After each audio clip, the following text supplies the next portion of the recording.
Donc depuis hier, nous sommes dans la région de Saint-Louis, en fait depuis avant-hier, mais nous avons commencé nos différentes rencontres hier avec 3 entreprises sur le terrain, donc CERIC, qui est dans l'agriculture incluant les cultures maraîchères, l'aviculture, mais également la culture du riz.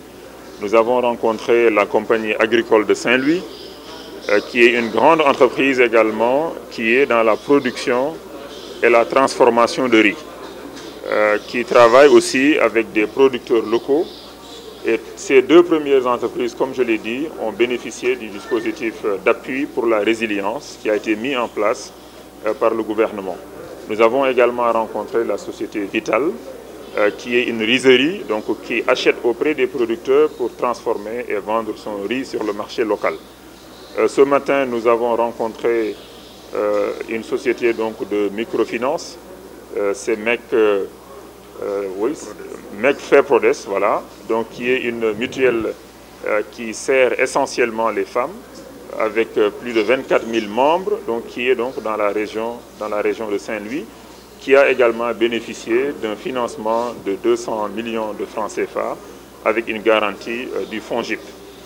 Et je voudrais dire aussi qu'on vient de terminer une rencontre avec des acteurs économiques de la région, avec la Chambre de commerce des organisations patronales, pour partager avec eux, encore une fois, le programme de résilience économique et sociale, surtout la partie qui concerne l'appui aux entreprises, les entreprises du secteur privé formel et également du secteur privé informel. C'était l'occasion d'expliquer un peu ces dispositifs pour que les entreprises puissent en bénéficier.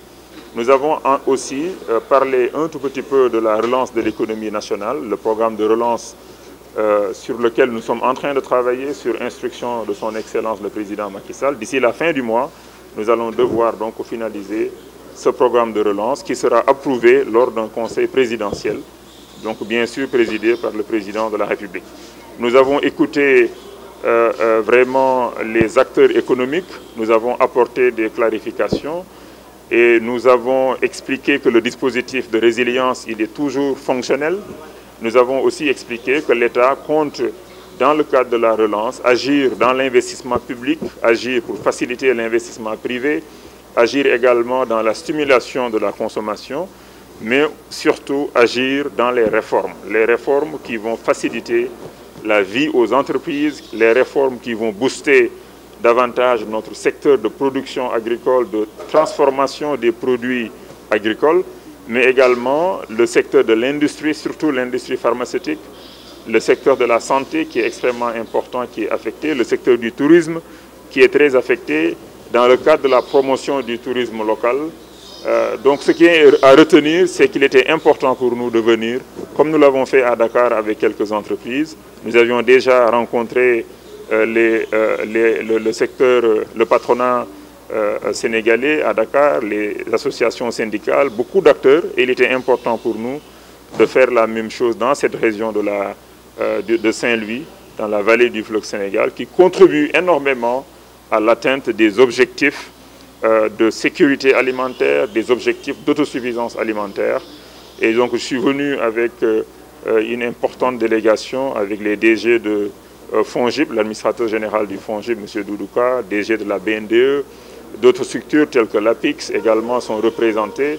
Et c'est montrer également que l'État a des instruments qui fonctionnent, qui travaillent main dans la main pour donc réussir cette mission d'appui. Notre mission, c'est d'appuyer, c'est de faciliter pour que les acteurs économiques créent des emplois pour les populations. Jusqu'à maintenant, ce qu'on a eu comme mobilisation, c'est à peu près 12 milliards de francs CFA, donc sur un objectif global de 200 milliards. Donc il y a encore de la marge, c'est pourquoi il était important de venir expliquer le dispositif.